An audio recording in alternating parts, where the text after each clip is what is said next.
Alrighty, what's up? Peter Gilmore here with the porn stash. It's good. It's so good. Oh yes, it's good. And I look like fucking Hitler, but okay. Whatever. I'm back here again with another video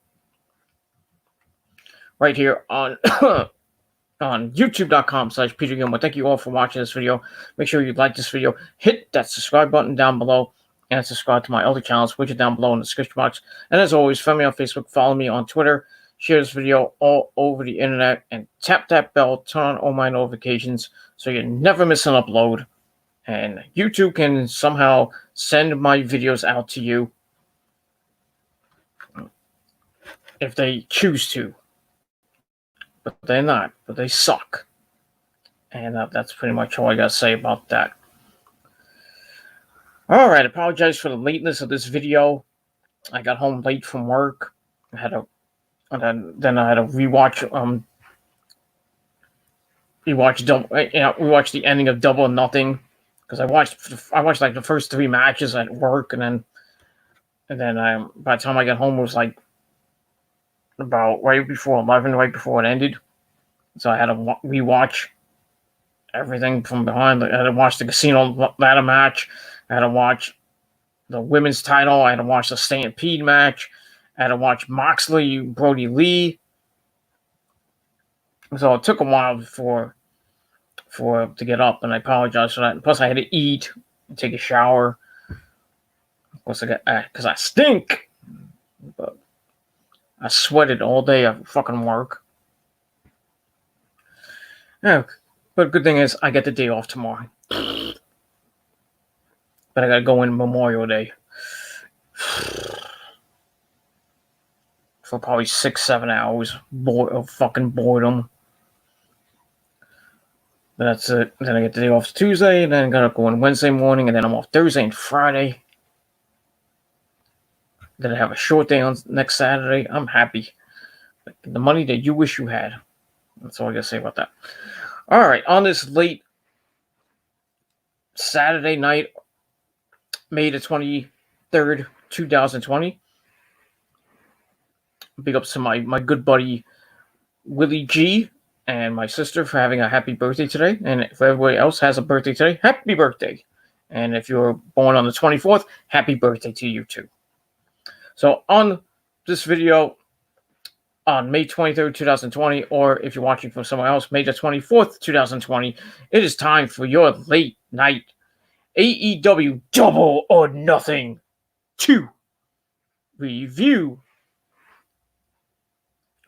Well, the second pay-per-view of the year for AEW is in the books, and once again, another great show from the greatest fucking promotion in the world right now, AEW. AEW, if you want to be specific. But it is what it is, and then it was a pretty good show from top to bottom. There was a couple of misses here and there, but nonetheless, still a great show. We had a shocking debut in the Casino ladder match. Somebody I didn't even think of. I think you know who it is, and his manager now. Brother, but we'll see what happens with that. We had a good match with Moxley and Brody Lee that went berserk, and them falling through the ramp. Oh, and then the Stadium Stampede match to end the show was fucking great, and that was that. So let's get into it. Let's not waste any more time. And if you're on YouTube, come on in. We'll have a little bit of a chat, and that's that. Not too long of a chat because I gotta go to bed. But it is what it is. So I'm gonna do this review and then probably go to bed. That's that. All right, we start the event off with the buy-in, the pre-show, and the match for the number 1 contendership to the tag team belts. We had Private Party, Isaiah Cassidy, and Mark Keane taking on best friends, Trent Beretta and Chucky T, with Orange Cassidy at ringside. So this match was pretty good to start the night off. We start off with Cassidy and Taylor. Taylor immediately catches Cassidy with an arm wringer. Cassidy kicks up into an arm of his own. So a little bit of showmanship to start off. And then Taylor makes a tag to Trent as Cassidy makes the tag to Marquine. So they're in. And Trent hits a standing moonsault. Trent fights back to his feet and hits a modified Northern Lights suplex before tagging in Chucky T. And they go for a double back body drop, but Marquine puts on the brakes. And I lost my spot, but it is what it is. Then Cassidy and Trent get the tag. Trent kicks Cassidy with a back suplex. Then Isaiah Cassidy comes back with a tornado DDT on the rebound. Muscles Trent to the corner, makes a tag to Marquine. Trent chops the chest before heading to the outside. Cassidy whips Trent to the barricade. But Trent charges back toward him and levels Cassidy with a spear. And then Marquine rolls Trent back into the ring and heads up top. But Trent goes up with him. Taylor slides under Trent for a superplex electric chair drop combination. That was fucking sick. They come in. Chucky T is working on, I believe it was Marquine. And get the tag to Trent. It's a snap suplex for a near fall. And they're working on Marquine for most of the match. He makes the hot tag to Cassidy as Taylor tags Trent. Cassidy connects with a head kick over the top rope for making a quick tag back to Marquine. Cassidy locks in a camel clutch and Queen leaps over him to connect with a double stomp to the back of Trent's head. So they're going to work on Trent, but Trent breaks free off a quick tag attempt, tags in Chucky T. And then Cassidy and King work over Taylor in the corner, but Taylor levels them both and tags back in Trent. And then they have the old best friends hug. Superimpose. You need to move. Stupid cat. Anyway. I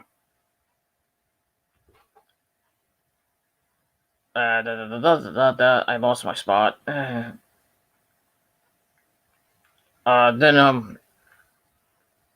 they do the hug in the ring. Marquine and Taylor gets the tags and they beat up each other in the ring.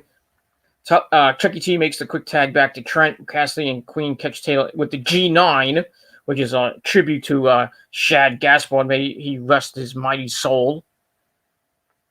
You know, crime. That's, I think, the move that Crime Time used. The G9. I could be wrong. And then Marquine hits a shooting star press to Trent, but Chucky T pulls Marquine out of the ring on the pin attempt. Keen heads back into the ring, but Chucky T catches him with a short clothesline for a near fall. Marquine then hits an insecurity to the ribs, tags in Isaiah Cassidy. Cassidy connects with an insecurity of his own. Takes Trent up top before making the tag to Marquine. Keen goes for the gin and juice, but Trent counts into a roller for a near fall. And then Trent and Chucky T hit strong zero. 1, 2, 3. The best friends pick up the win via strong zero. And they are the new number one contenders to excuse me. The new number one contenders to the tag team belts. So they have a date with Adam Page and Kenny Omega. And we'll see what happens with that whenever that happens. It'll probably be on Dynamite in the next coming weeks, but we'll see. So the match was pretty good. I gave it 3.25 out of 5 stars. And that's that. And we'll move on from there. All right, then we get to the main show. We start up with the Casino Ladder match. We had Darby Allin, Colt Cabana, Orange Cassidy, Joey Janela. I guess he was the mystery guy. Not a big mystery, but it is what it is. Scorpio Sky, Kip Sabian, Frankie Kazarian, and Luchasaurus. And this was kind of unique that was first two members come in and then like I think a couple minutes later, the next person comes in, and then the next person comes in, and the next person comes in, the next person, blah, blah, blah, all the way up to number 9. So it starts off with SCU coming in as number 1 and 2, Kazarian and Scorpio Sky. They slide out of the ring and each bring a ladder back into the ring. They were about to go up the ladders by themselves in stereo, but they dumped the ladders back out of the ring. And then we have some chain wrestling from both men. Sky goes for a stomp, but Kazarian evades him. And he runs the ropes but collides awkwardly with Sky in the middle of the ring. A little bit of a botch. I don't know what that was, but it is what it is. And then Kip Sabian comes out with Jimmy Havoc and Penelope Ford. Jimmy Havoc brings a ladder into the ring. And he sets up the ladder on the bottom ropes, but Kazarian German suplexes Havoc onto the ladder. Ow. And then Sabian sets Scorpio Sky on the ring steps, climbs a massive ladder at ringside. But he goes into the ring to stop Kazarian from climbing towards the chip. That's a big-ass chip. Looked like a fucking life preserver. But it is what it is. So we stopped him from that. And then number 4 is Darby Allin. Picks up Kazarian, Sky, and Sabian in rapid speed. Then he uses a ladder to bridge the apron and a barricade. He sets Kazarian on the bridging ladder and climbs a huge ladder with his skateboard. Then he dives off the ladder with the skateboard. But Kazarian slides off the ladder and Allin crashes through the ladder. It looked like he hurt his knee in the process. Oh my god. That was a fucking sick spot. Really sick. I'm surprised Darby Allin isn't dead. But it is what it is. And that's that. And then number 5 is Orange Cassidy, who walks slowly to the ring. But he's kind of pissed off because he can't reach the chip without a ladder. So he tries to set up a ladder, but fails miserably. He's like, I can't get it to work. How could you not put up a ladder? I don't understand that. He's confused on how to set up a ladder. Of course, because he had his fucking hands in his pants. How am I going to put up the ladder with my hands in my pants? Dumbass. Anyway, Colt Boom Boom Cabana, who sucks dick at number 6, shows Cassidy out of the ring, sets up the ladder successfully, like he knows how to put up a ladder. He climbs, but Kazarian and Sky tip the ladder. Orange Cassidy dropkicks Kazarian and Sky out of the ring and follows with a suicide dive. And then Joey Janela comes in at number 7, dives off the stage and takes out Kazarian, Sky, and Orange Cassidy. Heads up top, connects with a diving dropkick to Colt Cabana. And then Kazarian climbed the ladder, but Janela grabs a chair and connects with a chair shot to the back. Sabian tries to climb, but Janela pulls him back down on the mat. And then Luchasaurus is at number 8. Big freaking dude. There was Scorpio Sky with a spinning knee shot and then a release powerbomb on Sabian over the top rope onto everybody. Then he choke slams Kazarian, heads up top with Darby Allin. Allin hits a code red off the second rope. And then number 9 is the surprise entrant. I guess Joey Janela was in the match. It wasn't actually... I guess they took out Rey Fenix, I guess, because Rey Fenix was supposed to be in the match. I guess he had travel issues or something due to this fucking virus. I don't know what happened to Rey Fenix. So, I don't know, but that's that. And then the final entrant, the surprise entrant, was not EC3, but it was The Machine, Brian Cage. Former TNA World Champion, former Lucha Underground Champion, former Lucha Underground Gift of the Gods Champion. We all remember Brian Cage, you know, who he's married to. My 5th wife, Melissa Santos. Oh, yes. Bastard. He comes in, slams Allin into a ladder, and launches him out of the ring. Basically beat the crap out of everybody. Suplexes Janelle over the rope. Kazarian cuts to climb, but Cage pulls him off the ladder. He starts to climb, but Cassidy hops onto his back. Cage climbs with Cassidy on his back, but the other competitors pull them back down to the mat. Then they start ganging up on Brian Cage. Kazarian and Sky slam a ladder into his face. And then they bury Brian Cage under a pile of ladders and barricades outside of the ring. They grab a giant poker chip and drop it on top of the pile to make sure Cage won't escape. Which I have no. Oh, that was from probably a set prop or something, not the actual chip that they were trying to get. So I get that. Sky uses a ladder to trap Cabana in the corner. Sabian hits a coast to coast into the ladder, and Cabana Kazarian tries to climb, but Cassidy catches him with a rising elbow strike. And then Cassidy and Sabian climb opposite sides of the ladder, but Cassidy knocks Sabian back down to the mat. And then Penelope Ford comes in, and she climbs the ladder, but Cassidy knocks her back down into Sabian's arms.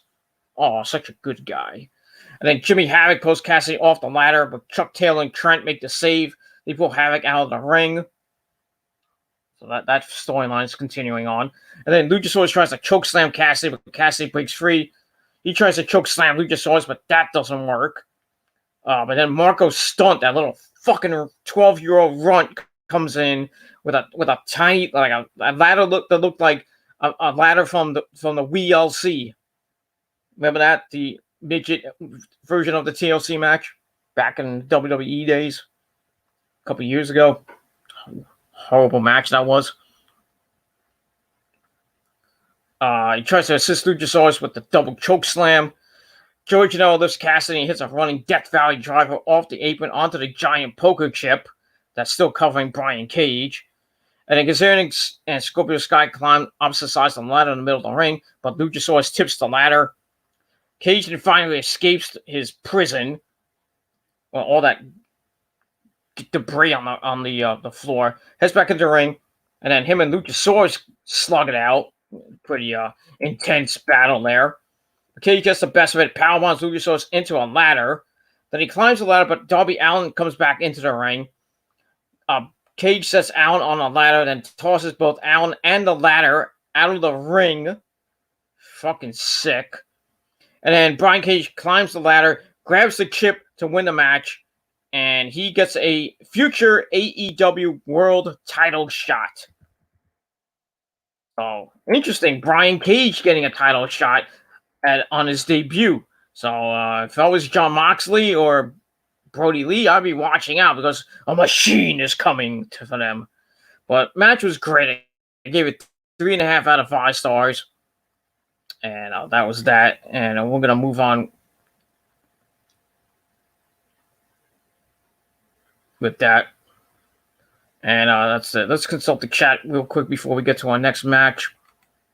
My good buddy Thomas Herrera, you should grow a beard. I actually had a beard before this. You remember if you watched my last live stream or streams, I had all this was covered over here, covered. So I just took this off, left the stash. Not my idea, by the way. That was the missus' idea. She likes the porn stash, so you know why. That's all I got to say about that. So, yeah, we get that. All right, AEW 9 out of 10. Sadly, not 10 out of 10 because of that fucking ugly TNT title. I'm going to get to that in a minute and why people are fucking going insane on Twitter and Facebook and probably Instagram and everywhere else. And then doing their reviews, just bashing the fuck out of the look of the title. Mind you, the title has not been made yet. That's a prop title. But I'll get to that in a little bit. You stream earlier. I tried to, but I was at work. So don't blame me. Blame my job. I had the Fight Network on, and we'll watch while I was on my break. I watched most of the pay-per-view. But it is what it is, and that's that. What did you think of Hogan holding the title belt back in the day for 4 years, brother? He was like, never gonna lose, brother. Hogan was a machine back in the day. Holding that, the WWF then turned into the WWF then turned into the WWF title. And he was, he couldn't be beat. He beat everybody. Everybody that came down the line. King Kong Bundy. King Kong Bundy, George Animal Steel, Mr. Wonderful Paul Orndorff, Roddy Piper, Andre the Giant, the 8th wonder of the world, Andre the Giant, Don Morocco, who else did he beat in that time? I mean, there was so many people he beat in that 4-year reign. I mean, he couldn't be stopped, and then he finally lost that damn belt to Andre the Giant at WrestleMania. Well, not on. Well, to Andre at that famed Saturday Night's main event where Andre he tried to pick up Andre again, and Andre just fell flat on him, and then referee Earl Hebner made the count 1, 2, 3, even though Hogan's arm was up, and the screw job of Hogan happened. Ted DiBiase bought out Earl Hebner, and then Dave Hebner comes in, and the dueling Hebners go at it, and then Hogan's like, "What are you doing, brother? What are you doing?" And then Hogan's face like, "Grr." Just a sick face that Hogan had, and then we had to take the title off Andre, even though it was that, which was now the Winged Eagle title that was made for Andre, and then became later Hogan's belt. Well, actually, it wasn't Hogan's belt; it was the Macho Man Randy Savage out of that, and then we all remember Hogan won it back at WrestleMania 5. Lost it. Actually held that for another year. Then lost to the Ultimate Warrior. Then Hogan won it back at WrestleMania 7. And then he lost. I forget who he lost it to. I think he lost it. I think he lost it to. No, that was before. I forgot who he lost it to. Because at WrestleMania 8, he didn't have the belt. That was when Macho Man had the belt. I think he lost it to The Undertaker. I could be wrong, but. And then at WrestleMania 8, he fought Sid Justice in that horrible match. And then with Papa Shango coming in, and then the Ultimate Warrior coming in. Then forming the Ultimate Mania, I forgot what they called him. Hogan and and Warrior became a team for a short while, and then after that, WrestleMania 9, we all remember the last Hogan. Well, not even I was gonna say the last Hogan WrestleMania, but before 17 or 18, before when he fought The Rock, he won the title again. At WrestleMania 9 to Yokozuna, and then Yokozuna won it back at King of the Ring that year when the photographer flashed that camera in the eye and blew up right in Hogan's face when Hogan had the bad eyes that time. I think it was around the Trouble in Paradise days. I could be wrong, but so he lost it then, and then we didn't see Hogan in on a WrestleMania until he came back to face The Rock. And we all remember that match. That was probably one of the greatest matches. Not the greatest match, but it was a pretty good match. Hogan passed the torch to Rock. I think he did. And then Hogan proceeded to win the WWF Undisputed title, then lost it to Undertaker again. Hogan can't beat The Undertaker. I don't care what you say. Hogan in his prime can't beat The Undertaker. Even now, if Hogan wasn't all banged up and shit, and Taker wasn't banged up and shit, Hogan would probably lose to the Taker a third time. That's how fucking bad Hogan is with The Undertaker. Just bad. And thankfully, he'll not have another match. If he does, it's probably going to break all of his fucking bones and probably become a paraplegic. brother. Yeah, but his 4-year reign was just fucking insane. He shouldn't have held the belt that long. 4 years. Imagine 20-something years with Bruno Sammartino. Him beating everybody, and nobody could stop him until I forgot who beat Bruno at the time. 23 fucking years. I think it was 23. I could be wrong. But Bruno held it the longest. I know that. Hogan held it for 4 years. Mind you, this is when the WWE only had didn't have that many pay-per-views like every fucking month. They would have the Royal Rumble, they would have WrestleMania, they would have King of the Ring, a couple of In Your Houses there. And then they started all these B-level pay-per-views, Backlash, Payback, Money in the Bank, No Mercy, Unforgiven, which they really should bring back. The Great American Bash, even though that, it's a WCW pay-per-view. But it is what it is, and that's that. I've talked too much about Hogan, brother. I could talk about Hogan so the cows come home, but it's like late. That's that. I see Mike Tyson getting a match in AEW. I highly doubt that. Who would you take, Andre or the Big Show? I take Andre. I mean,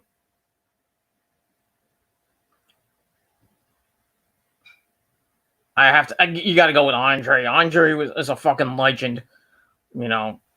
Big Show in his own right. He was decent. Couple of time world champion in WWE and WCW. Held the belt for a little bit. But other than that, Big Show is only known for the end, basically being the NWO. He was started in the Dungeon of Doom, and then later on, Hogan threw him off the roof. We all remember that at Halloween Havoc. Everybody thought Big Show was dead, and then Big Show comes back out. Well, actually, the Giant, as it was in WCW, he comes out. And Hogan's like, "What the fuck?"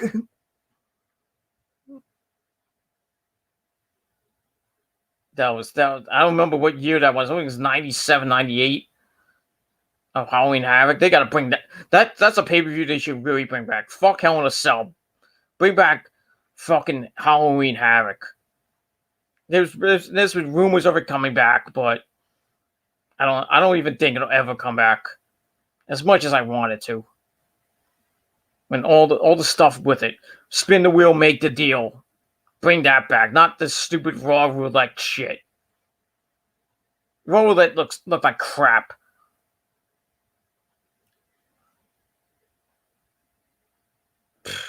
I don't know. But I would go on Andre. Big Show, I don't really, if Andre was still alive today, I don't know how old he would be. Probably like 70 or 80 right now. Andre in his prime could beat the Big Show. In his prime. And when it was the monster in WCW. Not as much as it was in WWE. That's that. Blah, blah, blah. I think Hogan's best time was when he was in the NWO. Well, his career kind of resurrected with the NWO. I mean, he was still a god in WWE during the golden age, the golden era, from like 84 to when he left. I think it was 90. When did he leave? It was 90 something. And then he went to WCW. I mean, he just told Vince to fuck off. And he said, I'm leaving WWE. And he went to WCW and was Hulk Hogan there and won the title a bunch of times there. But I think his career resurrected when he formed, he didn't form the NWO. He joined the NWO back at Bash at the Beach that in 90-something, 97, I think it was. 96, 97, I think it was. That resurrected his career. And then, he then left WCW on that damn pay-per-view where Russo fucking owned him. And then he came back to the WWE with the NWO with Hall and Nash and Six Pac. And then they proceeded to have the Big Show back in there. And then Booker T. And then Shawn Michaels. Booker T in the NWO. I didn't get that one. I never got Booker T in the NWO. And then Shawn Michaels kicked him out. But Shawn Michaels in the NWO was kind of like, what? Because he wanted to be with Hall and Nash and Six Pac.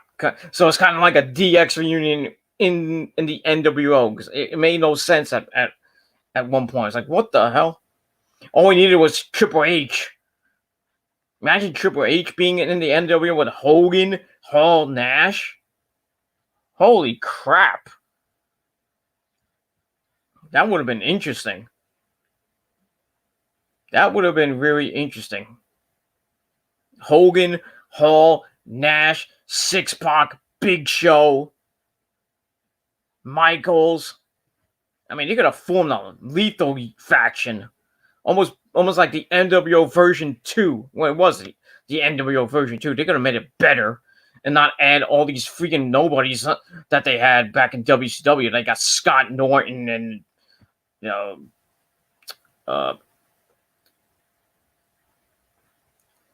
else?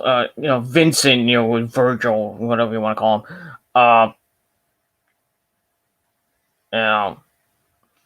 They had Mr. Perfect was in there. It was pretty decent at the time. God rest his mighty soul. DDP was part of the NWO Wolfpack for a short time. And you can look at him and you could look it up. If you don't believe me, DDP not in the NWO. There's a picture of him somewhere on the internet. I think it's still there of DDP coming out with a red and black Wolfpack shirt. I think that was when he was going to join Hall and Nash in the Wolfpack, or I think it was the black and white or the Wolfpack, I forget. And then DDP just said "fuck you," and then diamond cutted Hall, and then he ran away. But yeah, Sting in both versions of the NWO. Lex Luger both versions of the NWO. Conan in the same thing. Bret Hart was in the NWO for I don't know why.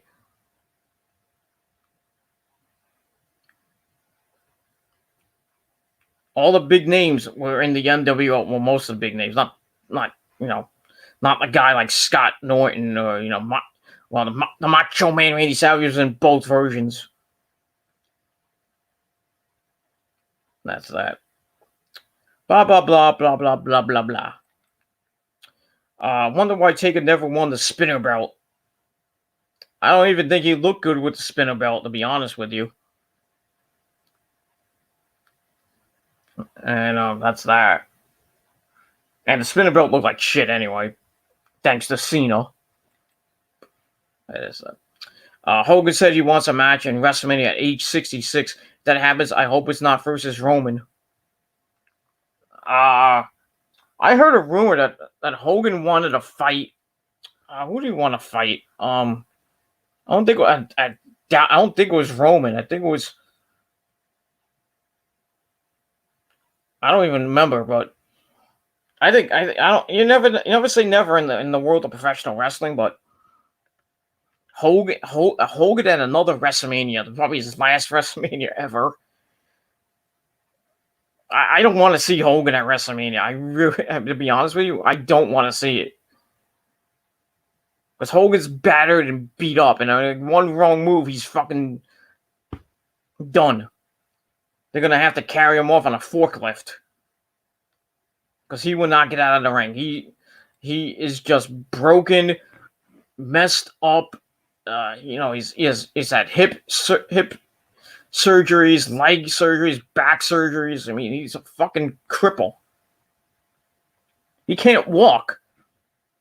He can barely walk to the ring. If you've seen, when he comes down the aisle, if you've seen that whole the last time we saw Hogan was doing that whole Team Hogan, Team Flair thing. I think it was at Crown Jewel. You barely get to the ring.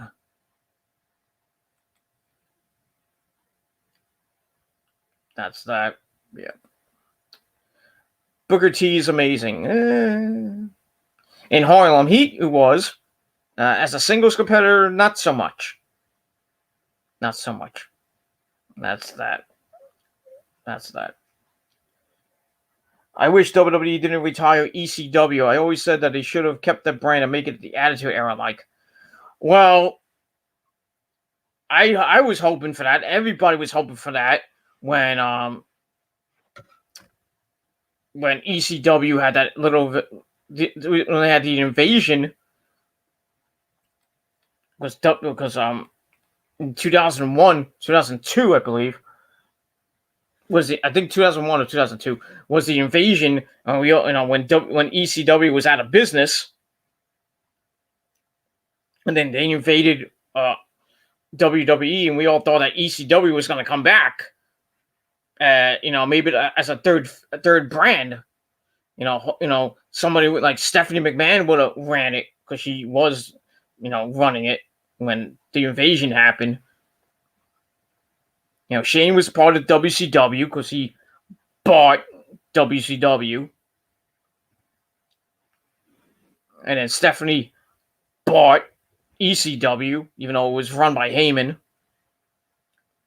But it didn't have all the stars from ECW, and back at the time, it was like Tommy Dreamer, RVD, Sabu. Well, Sabu wasn't there. It was in the second part. The second invasion, or you want to call it. I think it had RVD, Tommy Dreamer, Balls Mahoney, Axel Rotten. May God rest their mighty souls. I think Mike Awesome. Mike Awesome. Oh no! Damn you, Thomas! Why did you have to make me say Mike Awesome? Now, God damn, get out, Mike. Mike, not now. It is late. I can't have you on my show. What are you talking about? I'm awesome. Yeah, I know you're awesome, but I can't have you on my show. When you put me on your show, I'm gonna throw you for a freaking table. Mike, go in the corner, eat your Subway sandwich, and go away. All right? I'll have you on when I do an ECW video. All right? Just go away. You shut up, Gilmore. I'll put you through a table. You better watch yourself. Okay, Mike. Okay. Okay. Go. Go. Go, Mike. Go. All right. Sorry about that. I can't stop him from coming in. And if you like that impression, hey, thank you.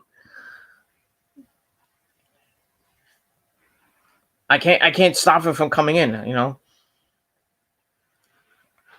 He's like the ghost of Chris Benoit. Just comes in where he goes.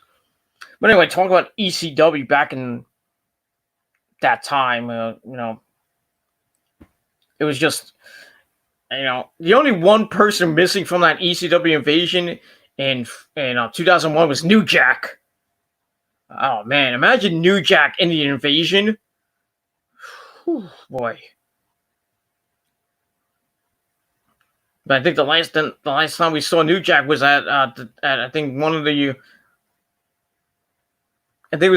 one night stands that he was at, and we all thought that New Jack was going to be involved with the WWE version of ECW, but Vince was like, no, this guy is too violent.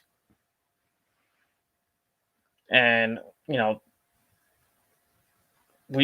Jack could have been fucking he would have went insane on people. I mean, insane.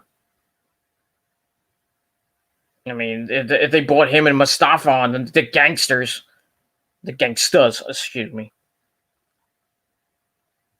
But yeah, but WWE killed ECW because they watered it down because they wanted to become PG. They didn't want it to be hardcore. I don't know why. I don't know why. But that was the death knell to ECW, and guys like Heyman and Tommy Dreamer, who really was the guy in ECW. He was there since day one. Just saw his company go to pieces. Well, Heyman and Tommy Dreamer saw their little baby fall to pieces. And you know what really killed the ECW was when Vince McMahon won the ECW World Title. That's what killed ECW. The saddest day in ECW history. If you're a big time ECW fan like I was back in the day, when seeing freaking Vince McMahon with his bald head and everything win the ECW World Title, I think from Lashley, just made me sick. Made every hardcore fan sick. That's all I gotta say about that. I really wish ECW was back, but most of the guys are like gone. They're old. Jerry Lynn is old and broken out. He's retired. RVD is banging Katie Forbes in TNA, and his career is like basically over. Sabu wrestles various times in various indie shows. He's not the same Sabu from before.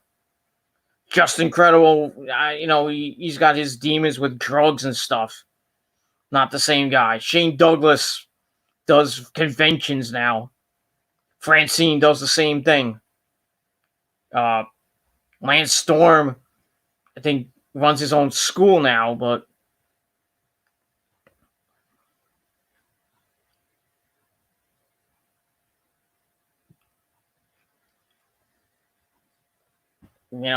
Balls and Balls Mahoney, Axel Rotten gone, dead.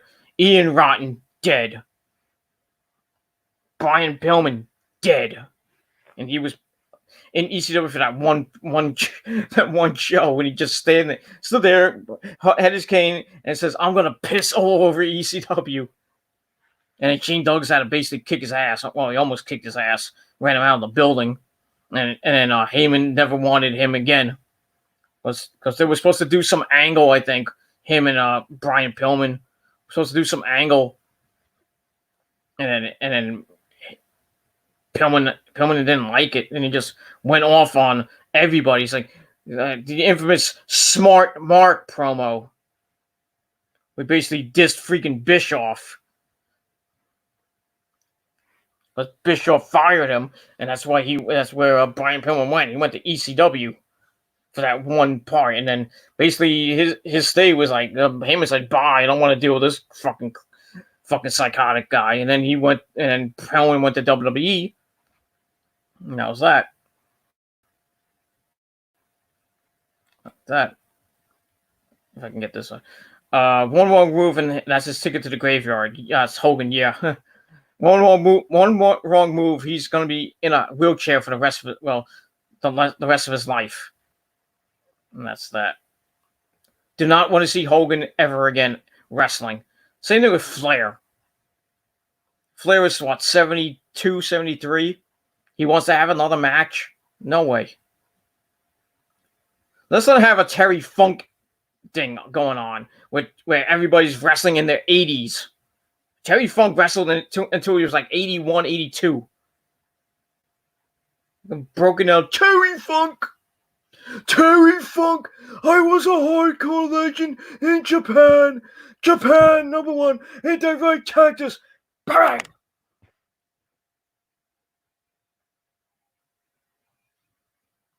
You don't want to see wrestlers wrestle into their fucking 70s or 80s. because they're all broken down. They're gonna fucking break their hips and probably die in the ring. And we don't need another person dying in the ring. Speaking of that, how was that Owen Hart episode on Dark Side of the Ring? Holy crap, was that good. Really showed what happened with Owen. And basically WWE murdered him. Vince McMahon killed Owen Hart. And that's why the Hart family and Martha don't want him inducted into the Hall of Fame. That's the reason. Because Vince and his stupid mind killed Owen Hart. That's why we'll never see him in the Hall of Fame. Even when Vince is dead, and Triple H and Stephanie probably run the company, we'll never see it, because they're not gonna say, "Oh, we're sorry, we sued you, Martha, for Owen breaching contract." Not gonna happen. The only thing we'll probably get is, I don't know what we'll get next with Owen Hart. He have the Owen Hart Foundation, and he's got merch out now. So every dollar that goes that comes from that goes to the foundation, which is nice. But him in the Hall of Fame, no, not gonna happen. He's another Chris Benoit, and we all know Chris Benoit will never be in the Hall of Fame for what he did to Nancy and his son. He'll never be in the Hall of Fame, ever. And if he ever does, may God have mercy on his soul. Well, not God. Satan have mercy on his soul, because he's burning in hell. You know that. All right, what is the best match you've ever seen? In what federation? I mean, of any federation? Well, I think the best match of all time I've seen was Macho Man Randy Savage, ooh, yeah, and Ricky the Dragon Steamboat at WrestleMania 3. The greatest match I've seen all time. That's my number one. That is my number one.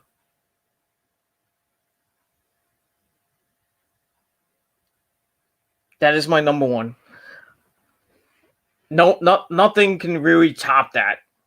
Nothing. Not even Hogan and Andre, which is my number two.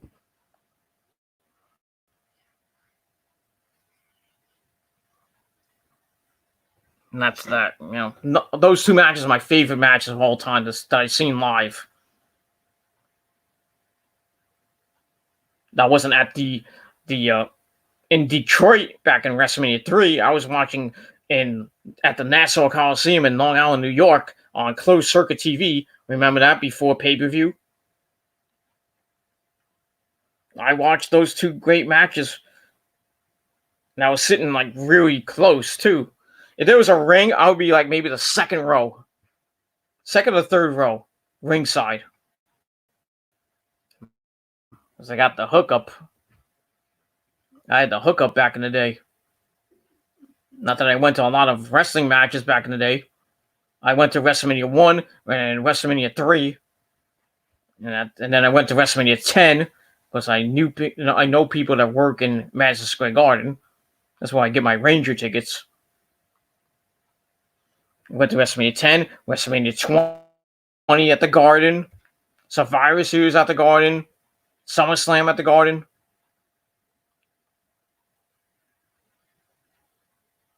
But I went to a house show. The last time I went to a WWE show was at a house show in Madison Square Garden, when it was I forgot who it was. There was Stone Cold versus Kane in a cage, and then Vince McMahon came out. And he was in the wheelchair at the time, and then he climbed the cage, and then I think the Undertaker came out. I forget. That was the last time I went to a WWE event.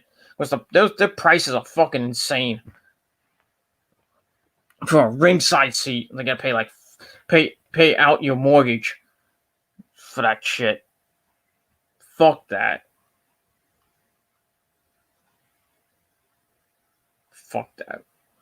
All right, I'm gonna get back to Double Nothing in a little bit. Why are people saying that the WWE charity is a scam? Which charity? I don't even know which charity you're talking about. I don't know. If you're talking about maybe the Make-A-Wish Foundation, I don't think that's a scam. I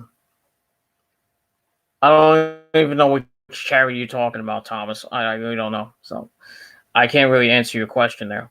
But if you're saying it's a scam, it probably is a scam.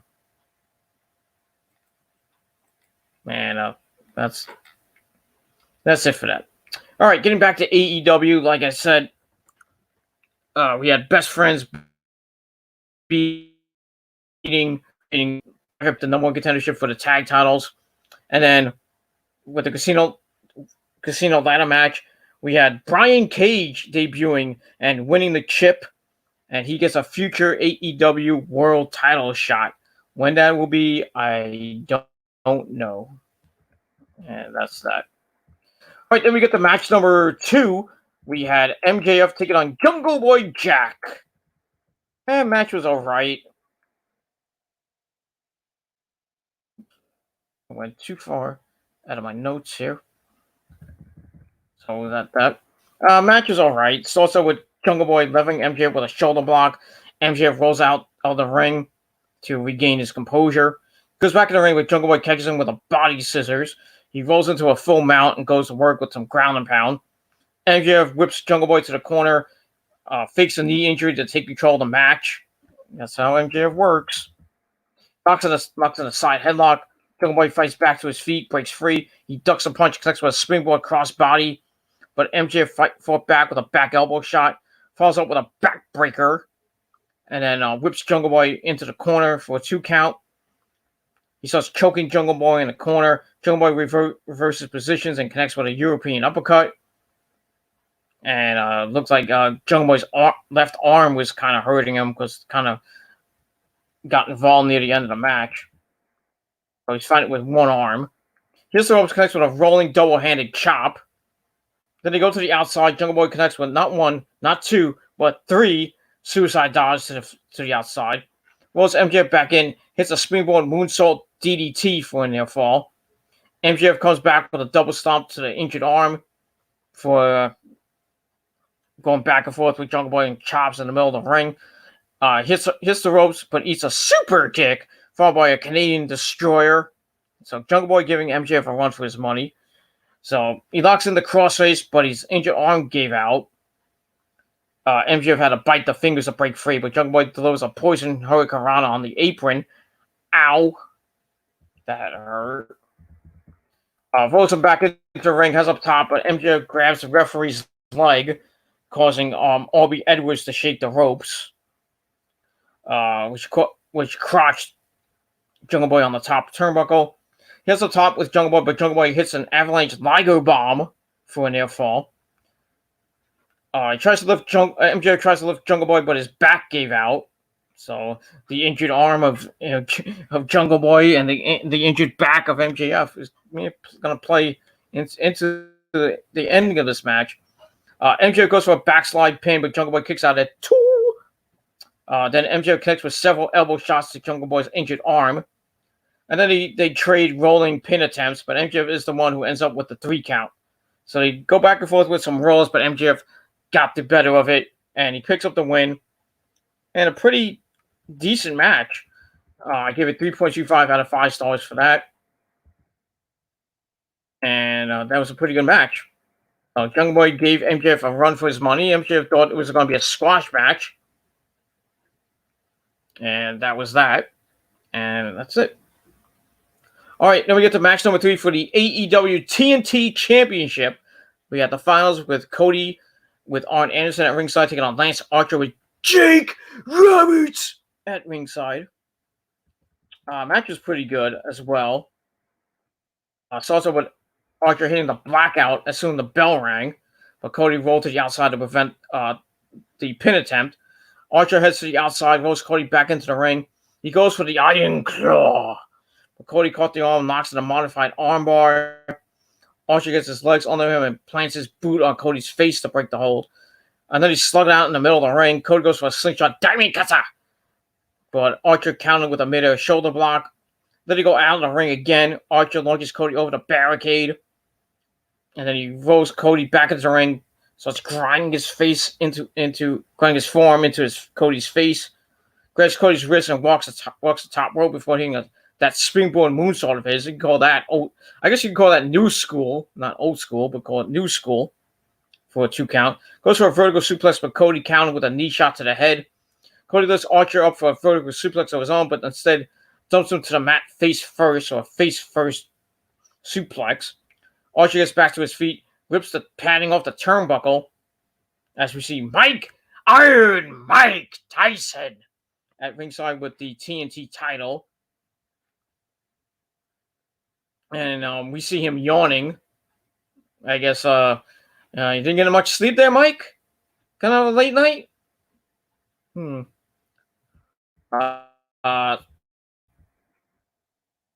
go back in. Archer lifts Cody, launches him over the ring post and to the floor. Ow. Archer goes after Cody, chokes him against the bottom rope. He hits a Uranagi in the ring, gets a near fall. Connects with a modified slingshot splash, then knocks in the head and arm submission. Cody rolls to the outside, but Archer falls and whips Cody into the barricade again. That was Cody with a forearm shot before heading back into the ring. Cody locks in a modified crossface and hits Archer with a DDT right in front of Jake Roberts. That's how you do it, Jake. Everybody ripped him off, but it is what it is. And then Archer hits Cody with a spine buster right in front of Arn Anderson. So anything you can do, I can do better. I will show you up. And Arn Anderson, one of the pioneers of the spine buster. I think the best spine buster has to go to Triple H though. But just Archer goes up top, and Cody caught him with a springboard diamond cutter for a 1 count. He starts hitting Archer with some jabs in the middle of the ring. Hits Crossroads for a near fall. He hits a single splash in the corner, but Archer responds with a choke slam for a near fall. Knocks in the club, but can't finish Cody off. Goes back up top to walk the ropes, but Arn Anderson knocks the ropes while the referee is focused on Jake Roberts. And then Cody hits an avalanche reverse suplex. And then the referee tells Arn Anderson and Jake Roberts, "You are out of here." And with their repeated interference, Roberts comes back with a burlap with a sack, but Tyson cuts him off and prevents him from getting into the ring. So Tyson gets involved, like I knew he would. Archer goes for the Black Up Rhodes, counts into Crossroads. 1, 2, 3. We have a new and first ever TNT champion, Cody Rhodes, picks up the victory. Match was okay. It wasn't great. I gave it 3 out of 5 stars. But Cody gets the belt. And this is where I go into my full rant. Everybody is going completely berserk on Facebook, Twitter, Instagram, and mostly on reviews that I've seen on YouTube, and just bashing the fuck out of this title. I mean, it looks like a thing of tin. Like somebody made some tinfoil and made an indie version of the TNT title. Mind you, we are in a pandemic. That is a prototype. The TNT title is supposed to be reminiscent of the NWA TV title, if we all remember that. That's what it's going to look like. So, I mean, they could have put off Mike Tyson giving the title to Cody, or just having the title ceremony on a future Dynamite or the next Dynamite, whenever the belt was going to be ready. It was basically ready. They just didn't have time to ship it out, I guess. I don't know. But, I mean, all these people, all these WWE marks, because we all know they bash everything that AEW does. They're bashing the fuck out of this title. And the title didn't really look that bad. I mean, if that was going to be the title, I would have said something. But I mean, the way it's going to look is going to look like the TV title in NWA. It's going to look awesome. It's going to look pretty good, but they're going to change it. They're going to change it. That belt's not going to be around. Going to be around Cody's waist that long. But so Cody wins. I'm okay with Cody winning. The storyline continues with Lance Archer. I think Archer will get the belt after. I think Cody won't hold it that long. But the storyline continues, and that's pretty much all I got to say about that. And here comes Rosa going to the bathroom. All right, I got to finish this video off because I want to go to bed. All right, then we get to our next match. Penelope Ford with Kip Sabian taking on Chris Statlander. Now, this was supposed to be Britt Baker, DMD, baby, taking on Chris Statlander. But as we saw last week on Dynamite, she suffered a knee injury. She's out. I don't know for how long. But still, this match was... it was okay. It wasn't great. It's also with Statlander taking Ford down with a side headlock, follows with an arm drag. She answers. Penelope comes back with a double arm drag of her own, but Statlander fought back with a forearm shot to the face. Penelope hits a rope-assisted DDT, but only gets a 2 count. She has a snap suplex, but again only gets a 2 count. She's working over Chris against the ropes, makes the cover for another 2 counts, so she can't put Statlander away. Statlander comes back, knocking Penelope out of the ring. She hits a suicide dive, takes out both Ford and Sabian. They go back in the ring. She goes up top. She dives toward Ford before it gets her boots up. But Statlander came back with a roundhouse kick, follows up with a released German suplex, and then a European uppercut in the corner, following up with a running knee in the corner. Penelope fights back with a reverse DDT, followed by a stunner. And then Chris Statlander takes Penelope up top before it kicks Statlander back to the mat, hits a diving Hurricane Rana.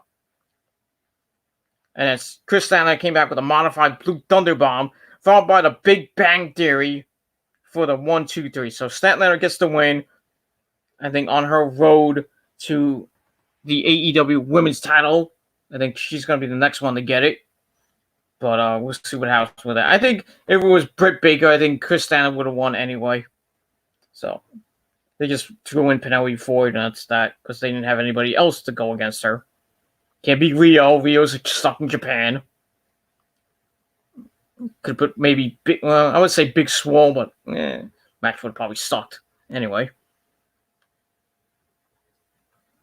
I don't know who else you could pick. You could put Allie, maybe. It would have been.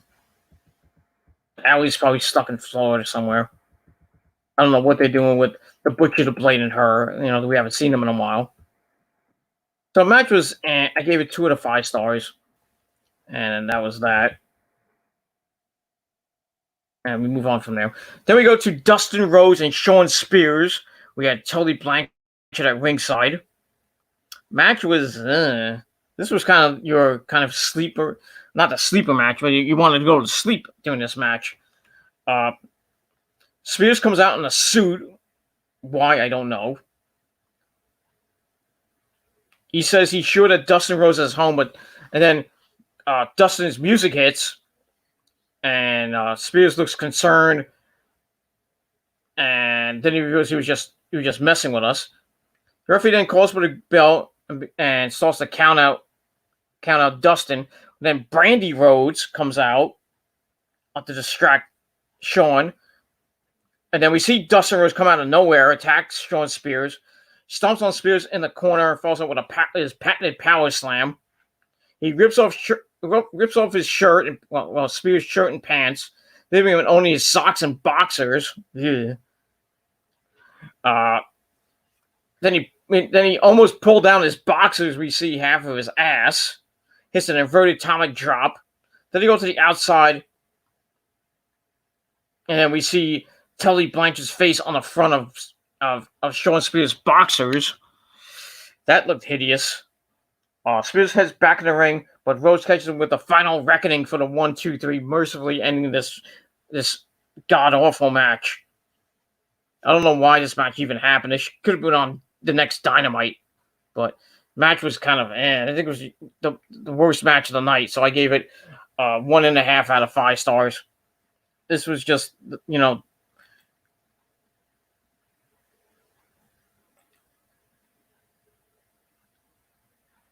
I don't know. It was, I don't know what it was. It was just bad, and that's pretty much I guess say about that. All right, let's get to the next match. We get that. All right, then we get to the women's title match. No disqualification, no count-out match for the AEW women's title. Nyla Rose, the Native Beast, taking on Hikaru Shida. This was brutal. Very brutal match.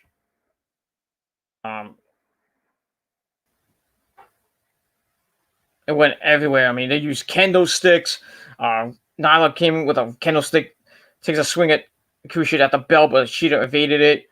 Shida briefly takes the kendo stick from Nyla, but Nyla takes it back, goes to work with repeated kendo sticks to the back and to the chest area. Ooh, those little poor titties. Shida creates distance and connects with a running knee shot. She drags Nyla to the apron, hits a running knee lift from the floor. Nyla gets back to her feet, sends Shida into the barricade. She pulls a table out from under the ring, launches Shida over the barricade and through a ringside poker table. I hope nobody was playing poker at the time, but I don't know. Then Nyla puts Shida's head on a chair and then uses a second chair to choke her with it.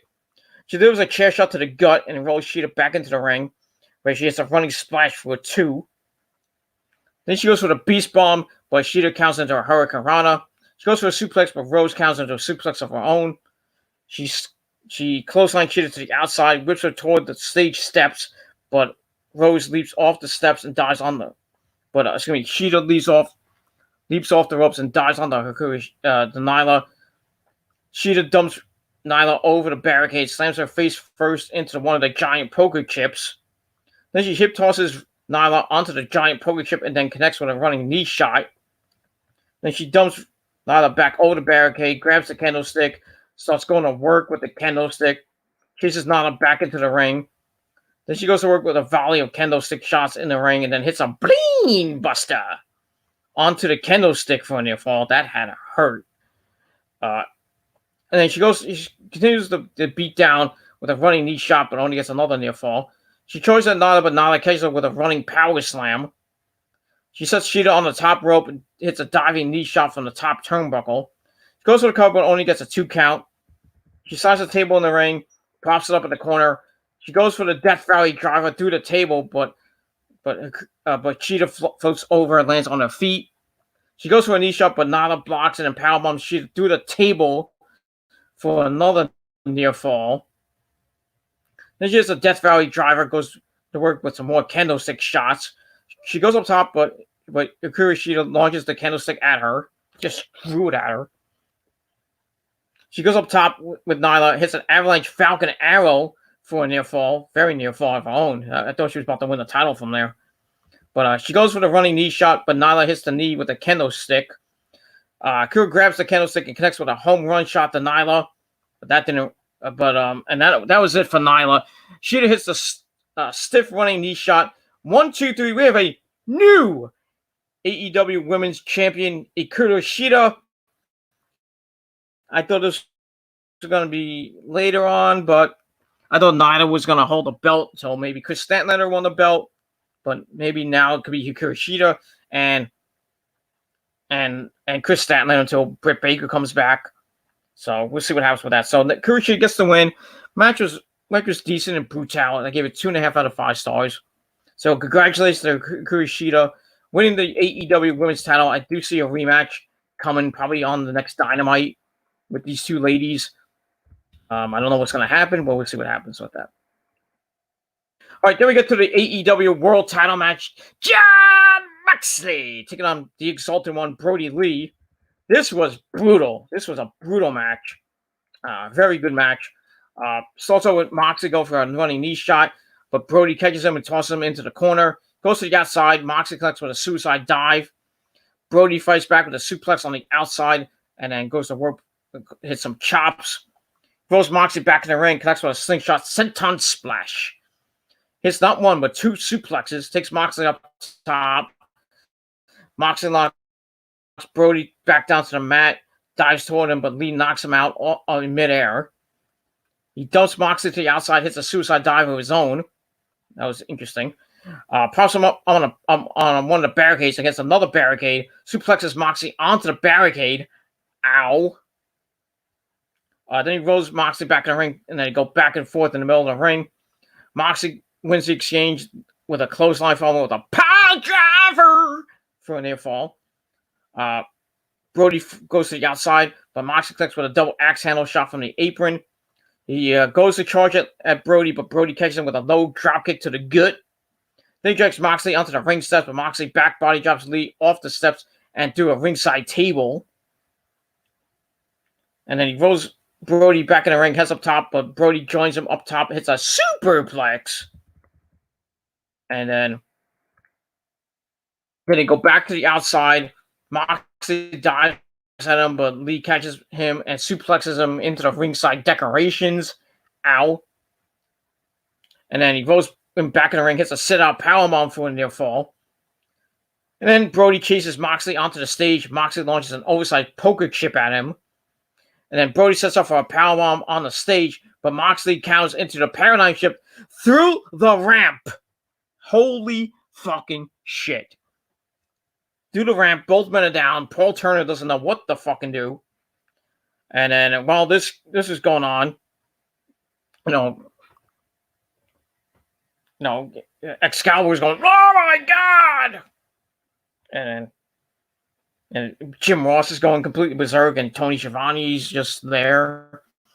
But out of the wreckage, Moxley comes out on the ramp, crawls back into the ring.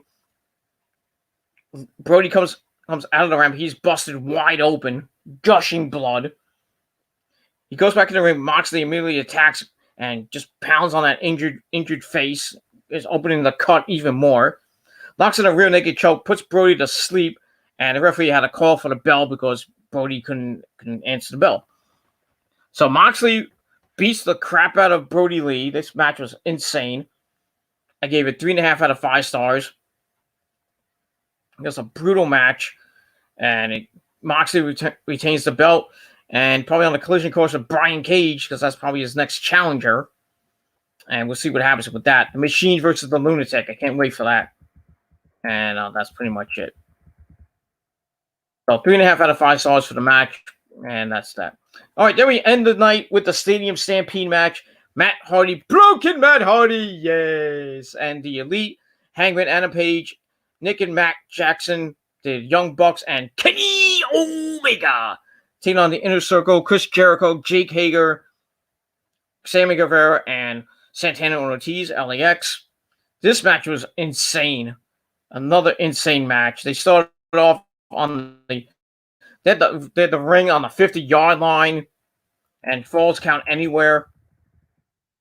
So we see the Inner Circle come out wearing all football uniforms, look like they're part of the Jacksonville Jaguars. Then the Elite come out. Adam Page doesn't come out at the start, but Kenny is sure he'll be there when they need him, like near the end of the match. Like I said, there's a ring on the 50-yard line, but pinfalls will count anyone in the stadium.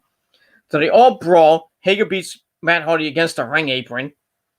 Adam Page then shows up on a horse and chases Sammy Guevara off the field. That was kind of funny. And then Nick Jackson and Jericho head into the ring. Nick stomps on Jericho in the corner, and then the Young Bucks double team Jericho, but LAX, Santana and Ortiz make the save. Santana hits a moonsault off Ortiz, but Kenny Omega made the save. Kenny catches Santana and Ortiz with a snapdragon suplexes of his own as Sammy Guevara runs back onto the field. I guess Adam Page went somewhere with his horse. Sammy heads up top, goes for a shooting star press to Matt Hardy, but Hardy rolls out of the way. Matt Jackson hits a buckle bomb to Sammy, and Matt Hardy goes up top. Matt Hardy follows up with a twist of fate. Nick Jackson hits a springboard senton onto everybody, and Santana follows up with an Asai moonsault. Sammy Guevara goes up top, hits a shooting star press onto everyone in the match, or everyone else that was there. Kenny Omega pounds on Hager as Jericho and Guevara slam the Young Bucks into the goalpost. And then the Young Bucks set up a ladder, and Matt Jackson climbs up onto the goalpost, hits a moonsault from the goalpost onto Jericho and Sammy Guevara. That was freaking insane. And then Kenny Omega and Santana brawl into the stands, but Ortiz comes to Santana's aid. Santana whips Omega deeper into the stadium, and then we see Adam Page riding on his horse still. He's still going somewhere with his horse and looking for Sammy Guevara. Santana and Ortiz then beat Matt Hardy and Kenny high into the upper deck of the stadium. That's kind of dangerous. Santana whips Hardy into a barricade as Omega scoop slams Ortiz onto a recycling bin. Kenny uses a barricade to bridge two tables between Santana and Ortiz, and they drop Omega face first onto the barricade. Ow. Santana and Ortiz then climb onto the tables and powerbomb Omega through the bridging barricade. Ow. They dump Matt Hardy into the pool, and then jump into the pool and try to drown him. Like, they had their own lake of reincarnation, which was kind of funny. So every time Santana and Ortiz pull Hardy out of the water, he emerges as a different version of himself throughout his career.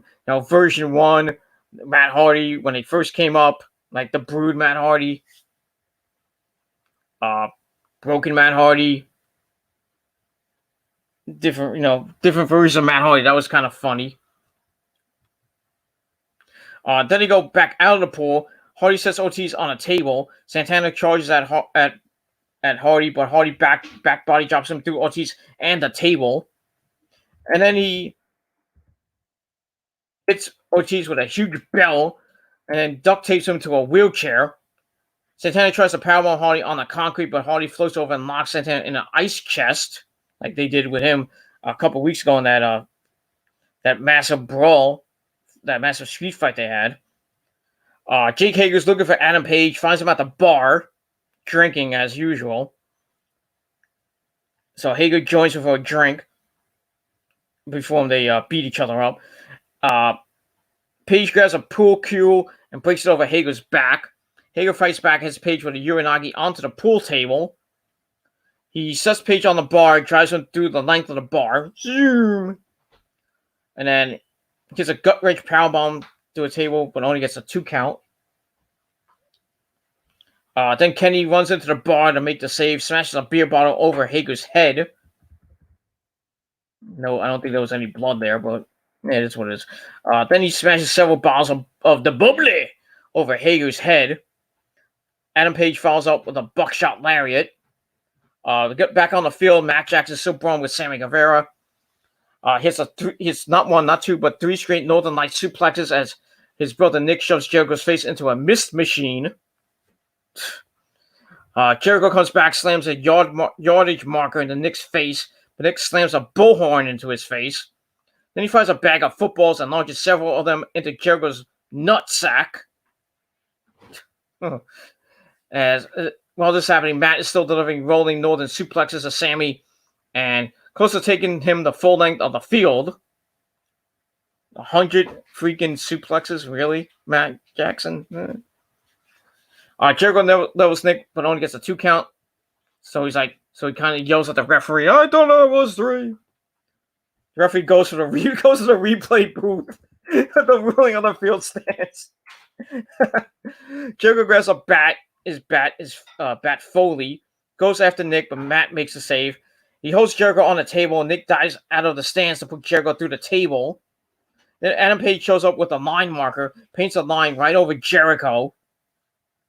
Sammy Guevara crawls across the field, but ends up right on the sprinkler head as it turns on. He thinks he might have won the match by being the last man standing, but suddenly Matt Hardy and Kenny Omega show up in their golf cart. Oh no, not that golf cart again. Guevara flees into the stands as Kenny and Matt chase after him.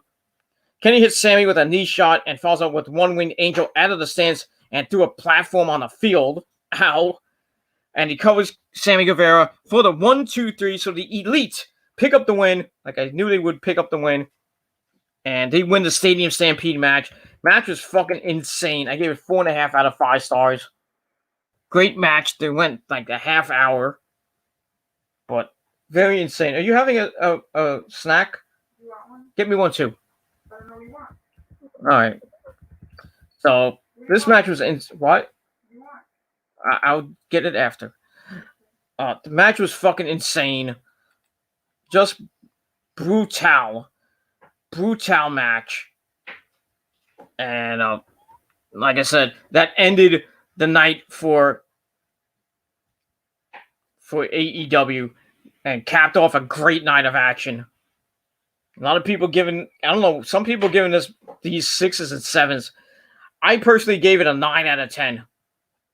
Actually, an 8. I scaled it back. 8.5 out of 10. I was about to give it a 9, but due to that stupid Dustin Rhodes Shawn Spears match pissed me off. I had to just drop it down a little bit. But still a great show. Better than fucking Money in the Bank. We all knew that was going to happen. And that's pretty much it for AEW Double or Nothing. And now AEW is on the road to All Out. Not All In. All Out on September the 5th. Where is it going to be? Who knows? It was supposed to be in Chicago. If Chicago lifts their restrictions and we can have fans in the fucking thing, then we'll be in Chicago. And that's all I gotta say about that. What are you eating? Bread with butter. A what? Bread with butter. Bread with butter? Could you get me one? I have to get my own? No, because this is the last one. Don't put that on because it's gonna... I said this is the last one. What? You have to get a different type of thing. Oh, okay. All right, let's consult the chat before we end the show. Thomas Herrera says the cancer one. Oh, the WWE charity, that's a scam. Yeah. The Susan B. Komen Foundation. Yeah, that is probably the biggest scam I've ever seen. I mean, they have it like I think in February. I think what is Breast Cancer Awareness Month, woman? February? Do you know? I don't know. I think it's right. I think it's in February or October. I don't remember what it is. But yeah, February is Black Month. Black History Month, right? Yeah. So I think it's in September. I think whatever. So I mean, it is what is it anyway? I want to know what it is. Is it a real charity or is it just a fucking scam? And that's that. That John Moxley match was insane. 10 out of 10. It was insane. That spot through the ramp fucking was insane. And just the match was fucking brutal. I knew they were going to get violent, but not that violent. But still a sick match. That's that. All right, final comment of the chat. Braun Strowman is a sloppy champion. Yes, he is. Oh, I didn't say Braun Strowman. And if you don't like it, you're gonna get these hands. You're gonna get these hands, Rosa. So maybe get the mop. Get the mop. Okay, Moppy. We get Moppy after me? We're gonna have to call Perry Saturn.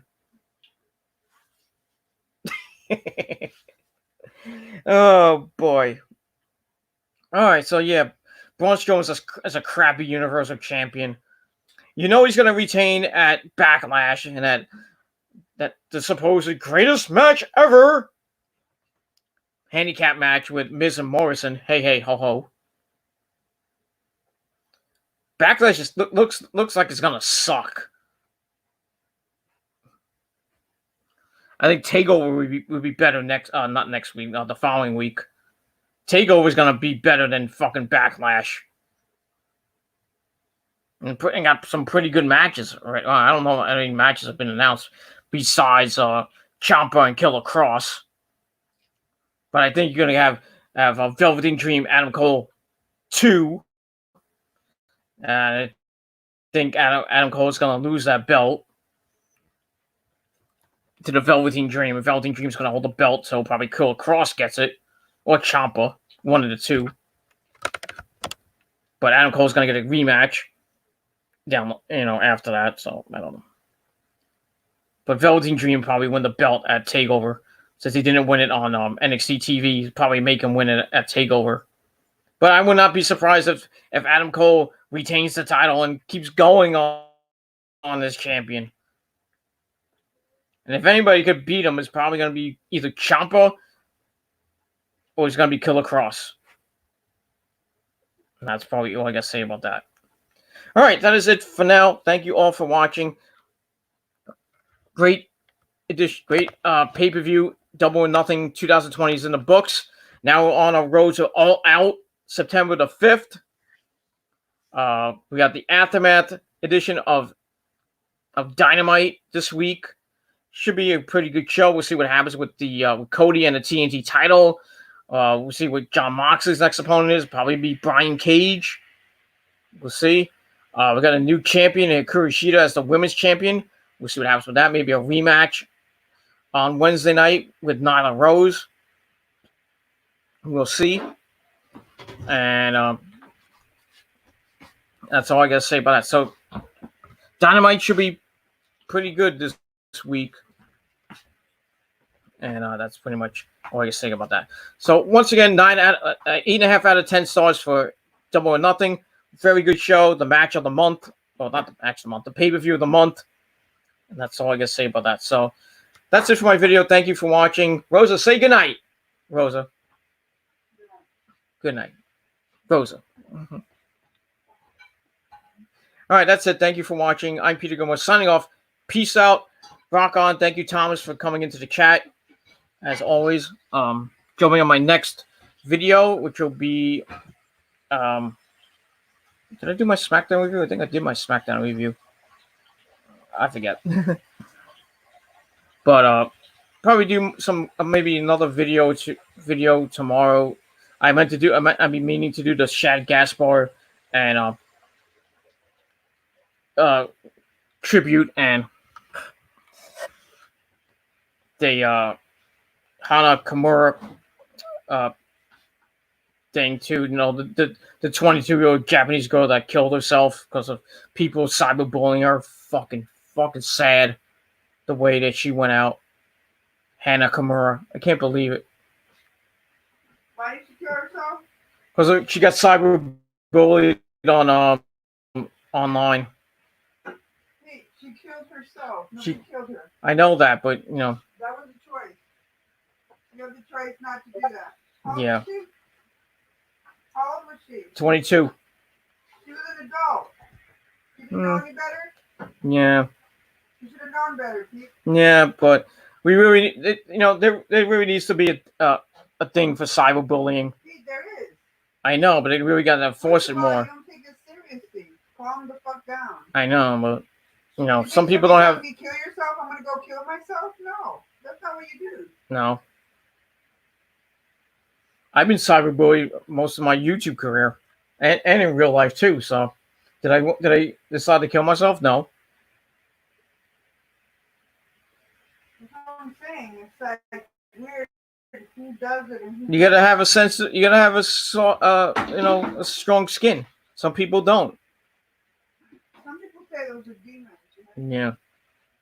Some people have a strong skin. Some people don't. And fortunately,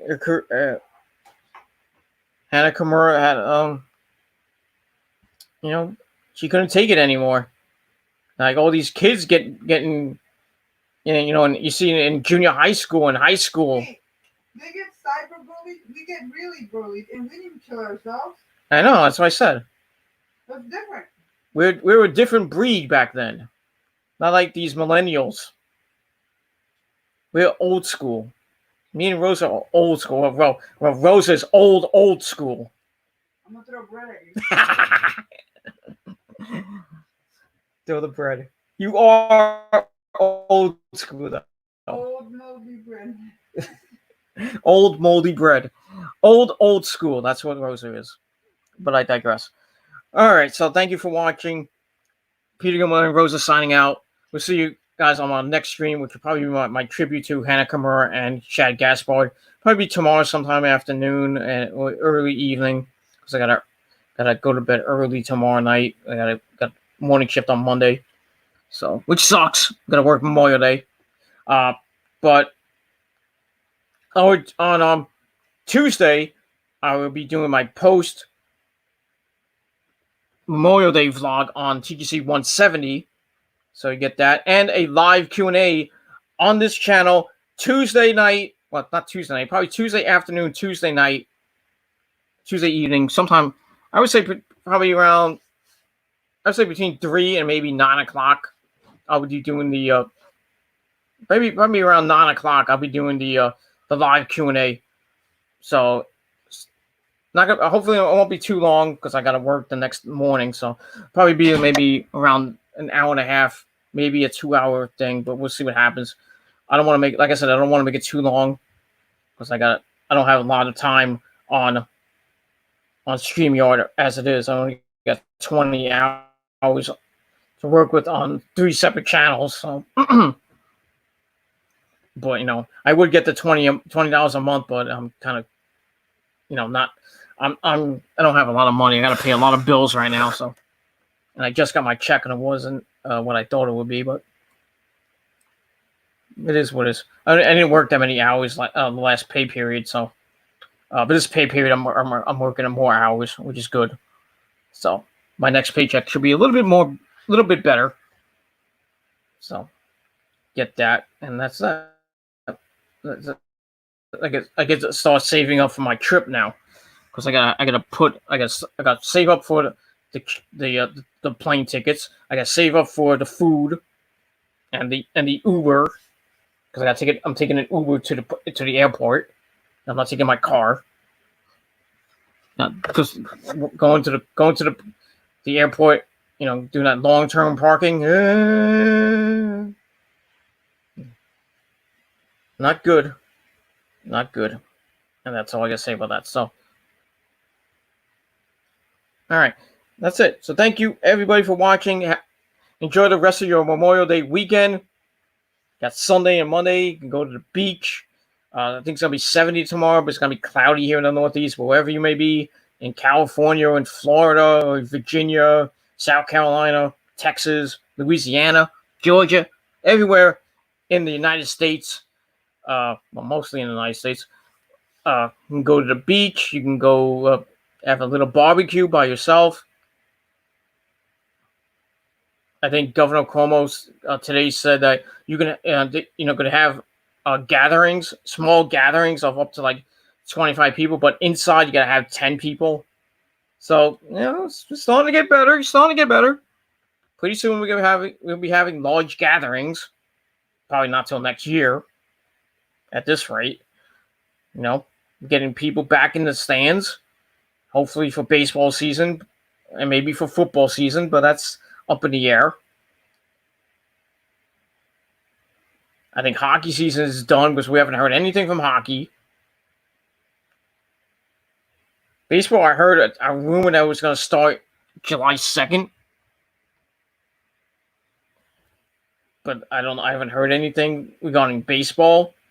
Basketball, we haven't heard anything. Football, they say they want to complete a whole season this year.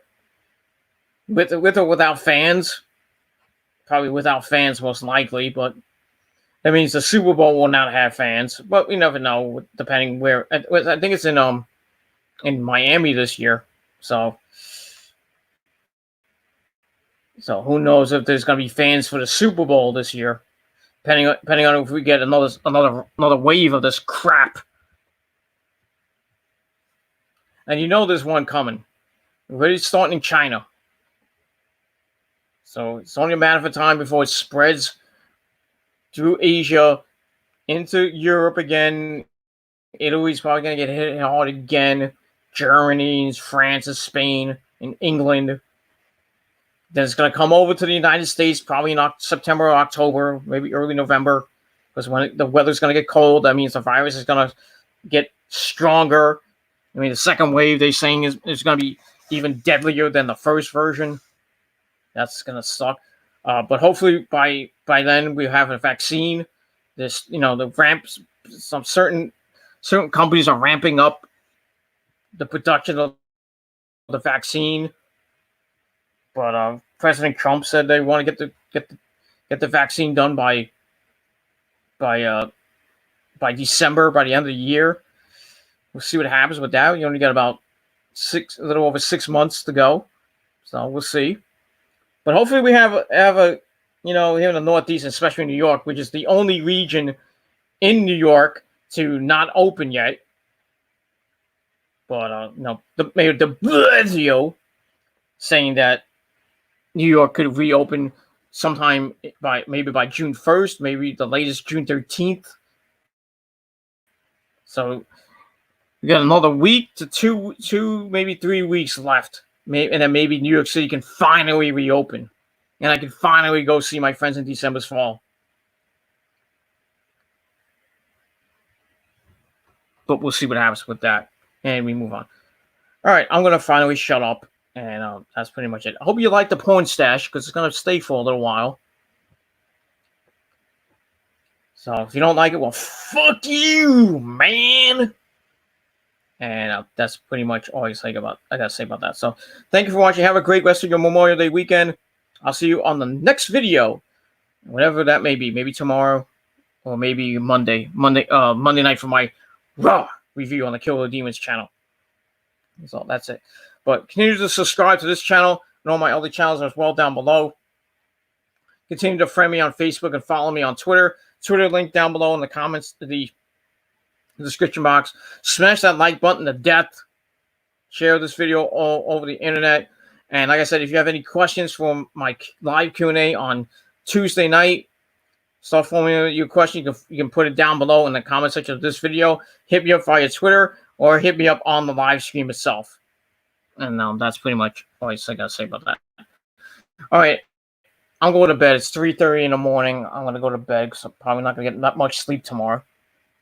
And I really got nothing to do tomorrow, but I'm probably going to sleep most of the day, but who knows. But we'll see what happens with that. So that's it. Thank you for watching. I'm out. Peace, bitches.